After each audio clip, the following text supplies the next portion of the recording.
So ഇന്ന് നമ്മുടെ കൂടെ ഉള്ളത് മുൻ കേംബ്രിഡ്ജിൻ്റെ മേയർ അല്ലെങ്കിൽ കേംബ്രിഡ്ജിൻ്റെ നാഥനായിട്ടുള്ള എസ്പെഷ്യലി എടുത്ത് പറയുകയാണെങ്കിൽ ഒരേ ഒരു ഏഷ്യക്കാരൻ അല്ലെങ്കിൽ ആദ്യത്തെ ഏഷ്യക്കാരൻ എന്ന് അറിയപ്പെടുന്ന നമ്മുടെ സ്വന്തം മലയാളിയായുള്ള കോട്ടയത്തുകാരനായിട്ടുള്ള അഡ്വക്കേറ്റ് ബൈജു തട്ടാൽ ആണ് പരിചയപ്പെടുത്താൻ വന്നത്. പരിചയപ്പെടുത്തേണ്ട ആവശ്യമില്ല ആക്ച്വലി, മലയാളികളാണെങ്കിൽ അല്ലെങ്കിൽ യു കെയിലുള്ളവരും നാട്ടിലുള്ളവർക്കും എല്ലാവർക്കും അറിയാം ആക്ച്വലി. സോ അദ്ദേഹത്തുമായിട്ട് ജസ്റ്റ് ഒരു 10 മിനിറ്റ് സംസാരിക്കുക. അദ്ദേഹത്തിൻ്റെ രാഷ്ട്രീയപരമായിട്ടുള്ള എക്സ്പീരിയൻസ്, അതുപോലെ യു കെയിൽ വന്നിട്ട് രാഷ്ട്രീയപരമായിട്ട് എന്തൊക്കെ മാറ്റങ്ങളുണ്ട്, അല്ലെങ്കിൽ അദ്ദേഹത്തിൻ്റെ ജീവിതം നമുക്ക് എന്തെങ്കിലുമൊക്കെ ആർക്കെങ്കിലുമൊക്കെ ഒന്ന് റിവ്യൂ ചെയ്യണമെങ്കിൽ എന്ന് വിചാരിച്ച് അദ്ദേഹത്തിന് ഒന്ന് കാണാൻ വന്നതാണ്. സോ നമസ്കാരം ചേട്ടാ. Thank you for coming on. So first of all ചേട്ടൻ യു കെ വന്നതിന് ശേഷം നമ്മളെല്ലാവരും സ്ട്രഗിൾ ചെയ്ത് പൊതുവെ എല്ലാവരും കെയർ ഹോം ജോലികളിലോട്ടാണ് മാറുന്നത്. സോ എങ്ങനെയാണ് ആദ്യമായിട്ട്, എല്ലാവർക്കും ഉള്ളൊരു ഡൗട്ടായിരിക്കും, ആദ്യമായിട്ട് അല്ലെങ്കിൽ കേംബ്രിഡ്ജിൽ തന്നെ ആദ്യമായിട്ടൊരു മലയാളി അല്ലെങ്കിൽ ഒരു ഏഷ്യക്കാരൻ മേയറായത്, അല്ലെങ്കിൽ ചേട്ടൻ അത് കിട്ടുമോ, അല്ലെങ്കിൽ അതിലേക്ക് മത്സരിക്കാനുണ്ടായ ഒരു സാഹചര്യം അല്ലെങ്കിൽ ടേണിംഗ് പോയിന്റ് എന്തായിരുന്നു എന്ന് അറിഞ്ഞാൽ കൊള്ളായിരുന്നു. അതിൽ പറയുമ്പോൾ ഉണ്ടല്ലോ, അത് പറയുമ്പോൾ നമ്മൾ ഒത്തിരി പറയണം. അതായത് ഞാൻ ഓടി വന്ന ഉടനെ കെയറായിട്ട് വന്നയാൾ ഓടി വന്നിട്ട് മേയറാവും അല്ല ചെയ്തത്. ഞാൻ ഇവിടെ വരുന്നു, വൈഫിൻ്റെ ഡിപ്പെൻഡൻ്റായിട്ട് വരുന്നു. ഓക്കെ. അത് കഴിഞ്ഞ് പഠിക്കാനായിട്ട് തുടങ്ങുന്നു.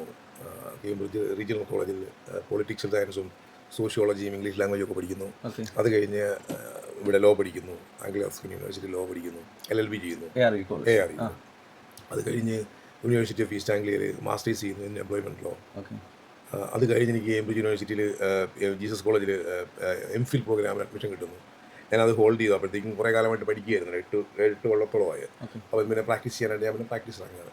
അങ്ങനെ പ്രാക്ടീസിൽ സജീവമാകുന്നു, ക്വാളിഫൈ ആകുന്നു, സോളിസിറ്റർ ആകുന്നു, പ്രാക്ടീസ് തുടങ്ങുന്നു. ഈ യൂണിവേഴ്സിറ്റി പഠിച്ചുകൊണ്ടിരിക്കുന്ന കാലങ്ങളിലെല്ലാം ഞാൻ പൊളിറ്റിക്സിൽ ഭയങ്കര സജീവമായിരുന്നു. ലേബർ പാർട്ടി സജീവം. നാട്ടിലും പൊളിറ്റിക്സ് ഉണ്ടായിരുന്നു. പൊളിറ്റിക്സിൻ്റെ എപ്പോഴും പറയാറുള്ള എൻ്റെ ബ്ലഡിലുള്ള എൻ്റെ പാഷനാണെന്നുള്ളതാണ് എൻ്റെ വിശ്വാസം. അപ്പോൾ സ്റ്റുഡൻറ്റ് പൊളിറ്റിക്സിലും ലേബർ പാർട്ടി പൊളിറ്റിക്സിലൊക്കെ സജീവമായിരുന്നു. പിന്നെ അതിനിടയ്ക്ക് നമ്മൾ ഈ പണ്ട് ഈ ബൈബിളിൽ പറഞ്ഞിട്ടുണ്ട്, ഈ വഴിതെറ്റിപ്പോയ മൂത്തപുത്രനെ പോലെ വഴിതെറ്റി അറിയാതെ CPM അന്ന് ചാരം കയറിപ്പോയിരുന്നു. വഴിതെറ്റിപ്പോയതാണ്. അതിപ്പോഴും ഞാൻ അങ്ങനെ, അത് എൻ്റെ തെറ്റിദ്ധാരണ കൊണ്ട് പറ്റിപ്പോയതാണ്. എനിവേ അതിൽ യെച്ചൂരിയോട് നമുക്ക് യെച്ചൂരിയായിട്ടുള്ള ബന്ധവും പുള്ളി പല ഭാഷയോട് വരുമ്പോഴൊക്കെ ആ ഉള്ളൊരു ബന്ധത്തിൽ നമുക്ക് അങ്ങനെ അങ്ങ് പെട്ടുപോയി. ഞാൻ ഭയങ്കര 2 വർഷം ഞാൻ ഒപ്പം തന്നെ പുറത്ത് വന്നു, വീണ്ടും ലേബർ പാർട്ടിയിൽ വന്ന് സജീവമായി. പിന്നെ എനിക്ക് ഇന്ത്യൻ രാഷ്ട്രീയം എനിക്ക് എപ്പോഴും ഒരു പാഷനാണ്. ഇപ്പോഴും പാഷനാണ്, അപ്പോഴും അന്നും പാഷനാണ്, ഇന്നും പാഷനാണ്. കാരണം നമ്മളെപ്പോലുള്ള ആളുകൾ ഇവിടെ ഒന്നും അനുഭവിക്കുന്നുണ്ട്. നമ്മളിപ്പോൾ നോക്കുമ്പോഴത്തേക്കും കേംബ്രിഡ്ജിൻ്റെ മേയറായിരുന്നു, ഇവിടുത്തെ സ്റ്റേറ്റ് ഡിഫൻസ് ലോയറാണ് എന്നൊക്കെ പറയുമ്പോൾ നമ്മളിതിൻ്റെ അറിയാം, നമ്മൾ അനുഭവിക്കുന്ന അനുഭവ കഥകൾ ഭയങ്കരമാണ്. അപ്പോൾ അതിൽ നമ്മുടെ രാജ്യത്ത് മാറ്റം ഉണ്ടാകുകയാണെങ്കിൽ നമ്മളൊന്നും എല്ലാവരും ഇങ്ങനെ ഇവിടെ വന്ന് കിടന്ന് ഈ ബുദ്ധിമുട്ടണം എൻ്റെ ഒരു അവസ്ഥ ഉണ്ടാകുമെന്ന് വിശ്വസിക്കുന്ന ആളല്ല ഞാൻ. നമുക്കൊന്നും, നിങ്ങളൊക്കെ ഇപ്പം വിപിനാണെങ്കിലും വന്നത് നാട്ടിൽ നിൽക്കുന്നതായിരുന്നു ഇഷ്ടം അല്ലേ, ഗതികേട് കൊണ്ട് പോകുന്ന.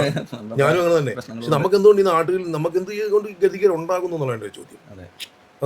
നമുക്കവിടെ ഇനഫായ റിസോഴ്സസ് ഇല്ല, നമ്മുടെ നാട്ടിൽ മാറ്റങ്ങൾ ഉണ്ടാകുന്നില്ല. നമ്മുടെ നാട്ടിൽ 5.5 കോടി കേസാണ് ഇപ്പോൾ കെട്ടിക്കിടക്കുന്നത് ക്രിമിനൽ കോർട്ടുകളിൽ. ഇവിടെ 68,000 കേസാണ് കെട്ടിക്കിടന്നത്, 1 വർഷം മാത്രം. അത് നമ്മുടെ പോപ്പുലേഷന് വേണ്ട. അപ്പോൾ അങ്ങനെ ഒരു കാര്യം കേരളം മാത്രം എടുത്തു. കേരളത്തിൽ 12 ലക്ഷം കേസ് കെട്ടിക്കിടപ്പുണ്ട്, ഇവിടെ 66,000 കേസ് കെട്ടിക്കിടക്കും. 76,000 കേസേ ഉള്ളൂ. നമ്മുടെ കേരളത്തിൽ പറഞ്ഞാൽ പോപ്പുലേഷൻ താരതമ്യേന UK കാട്ടിൽ കൂടുതലാണോ കുറവാണോ? ഇവിടെയല്ലേ കൂടുതൽ. ഇവിടെയാണ് കൂടുതൽ. അല്ല, അത് നമുക്ക് ഓരോ കൗണ്ടിയിൽ വെച്ച് നോക്കുമ്പോഴത്തേക്ക്, കൗണ്ടി വെച്ചല്ല, നമ്മൾ ഹോൾ UK എടുക്കുന്നത്. നമ്മൾ ഹോൾ UK എടുക്കുക. ഇംഗ്ലണ്ട് എടുത്തു, കേരളമായിട്ടും കമ്പയർ ചെയ്തു.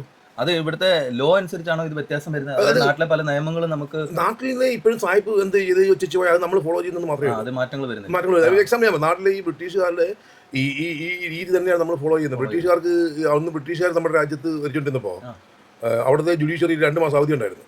അത് അന്നത്തെ ജുഡീഷ്യറിലുള്ള ജഡ്ജിമാർക്ക് അവരുടെ ഇവിടെ വീട്ടിൽ വന്ന അവരുടെ അമ്മേനെയും പെങ്ങളെയും കുഞ്ഞമ്മയൊക്കെ കാണാൻ പോയിട്ടായിരുന്നു. ഇപ്പോഴും അത് തന്നെയാണ്. അപ്പോൾ എന്താ ഒരു വ്യത്യാസം അറിയോ? അന്ന് വന്നുകൊണ്ടിരുന്ന ജുഡീഷ്യറികൾ ഇവിടെ വരുമായിരുന്നു. ഇപ്പം നമ്മുടെ ജുഡീഷ്യറിലുള്ളവർ മുഴുവൻ യുകെയിലും വിദേശത്ത് വരികയാണ്. ഇവിടെ അവരുടെ ഹോളിഡേസ് ഇവിടെ വരുവാണ്. നമ്മുടെ ചീഫ് ജസ്റ്റിസ് കേംബ്രിഡ്ജ് വന്നിട്ടുണ്ടായിരുന്നു. ഇതിന് മുമ്പത്തെ അവധി വരുമ്പോൾ നേരെ ഇങ്ങോട്ട് പോരുവാണ്. ജഡ്ജിമാരും വക്കീലുമാരും എല്ലാം ഇങ്ങോട്ട് പോരുവാണ്. നമ്മളിപ്പോഴും അതുപോലെ തന്നെ ഫോളോ ചെയ്യുകയാണ്. അവരെന്ന് അവരുടെ പേരൻസിനെ കാണാൻ വേണ്ടി അവധിക്ക് വന്നിട്ടുണ്ടാ. നമ്മളിപ്പോൾ അതിനല്ല, നമ്മൾ അതുപോലെ ഫോളോ ചെയ്യണം. പിന്നെ ഇവിടെ 8 ദിവസമേ ഉള്ളൂ, അല്ലാതെ ബാക്കി സാറ്റർഡേ പോലും നമ്മൾ കോടതി പോകുന്നതാണ്. മീൻസ് റിമാൻഡ് കോർട്ടിൽ പോകണം, അവിടെ ഒന്നുമില്ല. അപ്പോൾ അതുകൊണ്ട് നമ്മളുടെ സിസ്റ്റത്തിൽ ഒരു മാറ്റം ഉണ്ടാകുന്നില്ല. നമ്മളതുപോലെ വെച്ചോണ്ടിരിക്കുകയാണ്. ഈ കഴിഞ്ഞ ദിവസം മഹാരാഷ്ട്ര ഹൈക്കോർട്ടിലാണ് എനിക്ക് തോന്നുന്നത്, ഞാനൊരു കേസ് കണ്ടാണ്. 9.5 വർഷമായിട്ട് ആൾ ട്രയൽ ചെയ്യാതെ അകത്ത് കിടക്കുകയാണ്. ഇവിടെ 96 മണിക്കൂറിൽ കൊണ്ടാളെ ചാർജ് ചെയ്ത് അകത്ത് വെക്കാൻ പറ്റത്തില്ല, ട്രയൽ അവൈറ്റ് ചെയ്ത് ലോങ്ങിൽ ഇടാൻ പറ്റത്തില്ല. അപ്പോൾ നമ്മളിപ്പോഴും പഴയ പോലത്തെ നമ്മുടെ ആ സായിപ്പിൻ്റെ ഏത് ഇട്ടേച്ച് പോയാൽ അത് തന്നെ നമ്മൾ ഫോളോ ചെയ്യുകയാണ്. ഇവരതൊക്കെ ഒത്തിരി മുമ്പോട്ട് പോയി, നമ്മൾ മാറാൻ തയ്യാറുമല്ല. നമുക്ക് റിസോഴ്സസ് ഇല്ല, നമുക്ക് ജനസംഖ്യയാണെന്നൊക്കെ പറഞ്ഞ് ചുമ്മാ കോമഡിയാണ്. ഇതൊക്കെ പൊളിറ്റീഷ്യൻസ് ചുമ്മാ passing the buck on something else.